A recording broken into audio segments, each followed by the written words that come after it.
High, কেমন আছো তোমরা সবাই? আশা করছি সকলে খুব ভালো আছো, আর আমিও খুব ভালো আছি। তো আজকে আমি আরও বেশি খুশি, তার কারণ তোমরা ট্যাগলাইন দেখেই বুঝতে পেরেছো যে আজকে আমার বার্থডে। তো বার্থডে উপলক্ষে আজকে এই ব্লগটি আমি তোমাদের কাছে শেয়ার করছি। তো দেখলেই সকাল সকাল আমি ঘুম থেকে উঠে প্রকৃতির স্নিগ্ধ সৌন্দর্য উপভোগ করলাম। তারপর আমার গোপাল ছেলেকে ঘুম থেকে তুলে ওকে বসিয়ে রেখে গেলাম।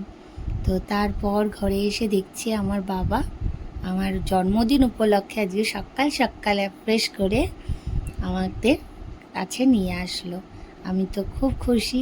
তো আর আমার বাবা আমার মার সাথেও গল্প করছে, একটু ইয়ার্কি মারছে, আর আমাকেও বলে এই নে তোর জন্মদিন উপলক্ষে আজকে তোর জন্য এটা গিফট। তো যাই হোক, আমরা তিনজনে মিলে, মা বাবা আর আমি মিলে একটু গল্প করছিলাম। তো তারপর আমার বড় আসলো, তো ওর সাথেও একটুখানি চারদিকটা দেখছিলাম। আজকে আকাশটা যে এত ভালো ছিল, আর আমার বর আমার সাথে ইয়ার্কি মারছিল। তো দেখো আমাদের দুজনের খুনসুটি, তো আমরা সবসময় এরকমই করে থাকি। তো তারপর এসে দেখছি আমার মেয়েকে মা খাইয়ে দিচ্ছে। তো ওর সাথে আমার বর একটুখানি কথা বলল। তো তারপর সকাল সকাল আমার মা আমাকে এই বিট জুস আর এই গরম গরম ফুলকো লুচি, তো জন্মদিনের তো এটা সবচেয়েতে কি বলবো, সব বাঙালিদের এটা হবেই জন্মদিনের সকালটা। তো যাই হোক, সেটা উপভোগ করতে করতে এখন আমি আমার দিদির জন্য ওয়েট করছিলাম। আমার দিদি আমাকে ফোনে বলছে আজকে আমার আসা হবে না, তো আজকে আমি আসতে পারবো না। তো আমি ভাবছিলাম যে এরকম তো কখনোই হতে পারে না, আমার জন্মদিন আর আমার দিদি আমার সাথে দেখা করবে না, এটা হতেই পারে না। সেই জন্য নিচে এসে দাঁড়িয়েছিলাম, আর এদিকে আমার মেয়ে সেটা দেখে ও ভেবেছে আমি কোথাও ঘুরতে যাচ্ছি। তো কান্নাকাটি, যাই হোক, ওকে কোলে নিয়েই দাঁড়িয়েছিলাম। আর দেখো, তোমাদের বলছিলাম না আকাশটা কত সুন্দর। তো যাই হোক, আর এই যে কালু ধুলু আমাদের বাড়িতেই বসে থাকে। তো যাই হোক, এই দাঁড়াতে দাঁড়াতেই দেখছি ওই যে দিদির গাড়িটা ঢুকলো। তো আমি তো দেখে, তো ও তো আমাকে সারপ্রাইজ দেওয়ার জন্যই দাঁড়িয়ে করছিল, মিথ্যা কথা বলছিল, বাট আমি ধরে ফেলেছিলাম। আর এই যে আমার দিদির মেয়ে দৌড়তে দৌড়াতে এসছে তার বোনকে আদর করবে। তো ওরা দুই বোন এরকমই করতে থাকে সারাক্ষণ, একে অপরের পরিপূরক যাকে বলতে পারো। আর এই ছেলেটা হচ্ছে আমার দিদির বন্ধুর ছেলে, মানে বান্ধবীর ছেলে। এই যে বান্ধবী এসছে, তো আমিও জানতাম না। তো এই যে অনেক কথা হলো। তো যাই হোক, খুব ভালো লাগলো সেই দিদিকেও পেয়ে। তো আমি ভাবতেই পারিনি একবারে দুটো সারপ্রাইজ পেয়েছি। এই যে আমার দিদি এই গিফট সারপ্রাইজ দিল, আর এই যে পায়েল দি, খুব ভালো মেয়ে, খুব ভালো মনের মানুষ। আর আমার দিদির এই গিফট পেয়ে তো আমি ভীষণ খুশি। আমি তো ভাবিনি যে ও এরকম কাজ করবে।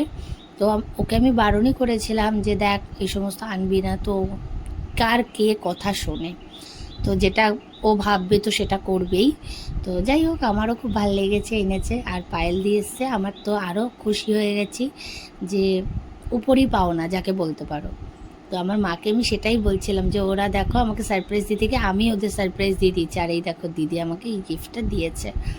তো যাই হোক, আর আমার দিদি অনেক দিন পরে এসছে, আর এই যে এসে আমার মেয়ের সাথে এই যে ওর খুনসুটি, আমার মেয়েকে তো ভীষণ ভালোবাসে। আর এই যে পুচুমা ওই নাম দিয়েছে পুচুমাটা। তো ওরা এরকম আদর করছে, করুক। আর এইদিকে আমার দিদির মেয়ে কী করছে দেখো, একে একা বসে লুকিয়ে লুকিয়ে ওই যে চিকেন খাওয়ারও শুরু হয়ে গেছে। তাই বললাম কী রে, চিকেনটা কেমন, ভালো তো? তখন বলছে অসাধারণ মণিমা। তো সবাই মিলে আমাকে হ্যাপি বার্থডে উইশ করছে, আর আমি যা জোরে চিৎকার করেছি। তা পায়েলদি বলছে এটা তোর মানে কি বলবো, এটা তোর খুব আনন্দের একটা ইয়ে। আর এই যে এইদিকে হ্যাপি বার্থডে, আর দুই বোনের দেখো, তোমাদের বলছিলামই ওরা কি করে, তো সেটা দেখিয়ে দিলাম।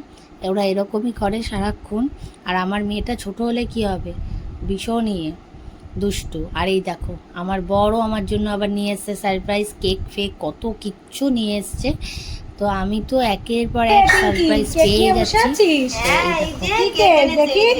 এটা কে এনেছে? আমার বর। তোমার বর? বাবা তো বরের মতোই দেখতে। দেখেছিস কত সুন্দর? না না, এরকম হিজিবিজি বর। তো এরপর আমি ঠাকুর ঘরে চলে আসলাম, ঠাকুরের কাছে প্রার্থনা করলাম। তো তারপর বাবা অনেক রকম আইটেম। বাড়িতে গিয়ে কালকে আমার সবচেয়ে প্রিয় ডিশ, আর আমার প্রত্যেকবার প্রতি বছর একই আইটেম হয়। একদম তো খেতে বসে এখন মা সবার প্রথমে খাইয়ে দিল, তারপরে আমার যে দ্বিতীয় মা আমার মেয়ে সেও আমাকে খাইয়ে দিল। তো ও খাইয়ে দেওয়ার পর ওকে আমি একটু পাঁপড় ভাজা খাইয়ে দিলাম, কারণ ও পাঁপড় ভাজা খেতে খুব ভালোবাসে। তো তারপরে আমার বর বলছে যে সবাই তোমাকে ফ্রাইড রাইস খাওয়ালো, আমি তোমাকে পায়েস খাইয়ে দিই। তো ওদের খাওয়ানো কমপ্লিট হয়ে যাওয়ার পর এখন আমি নিজে নিজে আমার এই প্রিয় ডিশটা এনজয় করছি। তো তারপর দেখো, তো এখন আমি কাটবো কেক। আর এই যে ড্রেসটা আমাকে আমার দিদি দিয়েছে, যেটা বলছিলাম সারপ্রাইজ, দিদি গিফট এনেছে আমার জন্য। তো কি সুন্দর তাই না? আর আমাকে পরে কেমন লাগছে অবশ্যই কিন্তু জানিয়ে কমেন্ট করে। আর এইদিকে দেখো কেক কাটার আগে আমি একটু নাচ করছিলাম গান শুনে, আর এইদিকে আমার দুই মা, আমার তিন মা, তো তিন মা বাজনা বাজাচ্ছিল। আর এই যে আমার বাড়ির সবাই, আর আমি এই যে নাচ করেই যাচ্ছি। তো সবাই মিলে চলে আসলো। তো এইদিকে আমার কাকা আমার সাথে একটু ইয়ার্কি মারছিল, তো বলছে যে অনেক বড় হয়ে গেলি, তো এই সমস্ত ইয়ার্কি হচ্ছিল। তো তারপর তো আমার দুই মাকে নিয়ে আমি আমার কেক কাটা শুরু করলাম। আরও একটা বছর জীবনে এগিয়ে গেলাম, তো আরও একটা নতুন বয়সে দেখে যাব। তো যাই হোক, তোমরা সকলে আমাকে আশীর্বাদ করো, আমাকে ভালোবাসা দিও, আমাকে অনেক অনেক সাপোর্ট করো। আমি চাই যে আমার এরকম যখন একটা সুন্দর ফ্যামিলি আছে, আমি চাই তোমাদেরকেও আমার ফ্যামিলি করতে, আর আমাকেও তোমাদের ফ্যামিলি করো, নিজেদের মতো একজন মনে করো। তো যাই হোক, আমাকে অনেক আশীর্বাদ করো, অনেক ভালোবাসা দিও, সামনের পথে আমি যেন আরও এগোতে পারি। তো যাই হোক, আমার ভিডিওটা তোমাদের ভালো লাগলে অবশ্যই লাইক, কমেন্ট, শেয়ার এবং কমেন্ট করবে। তো চলো আজকের মতো টাটা।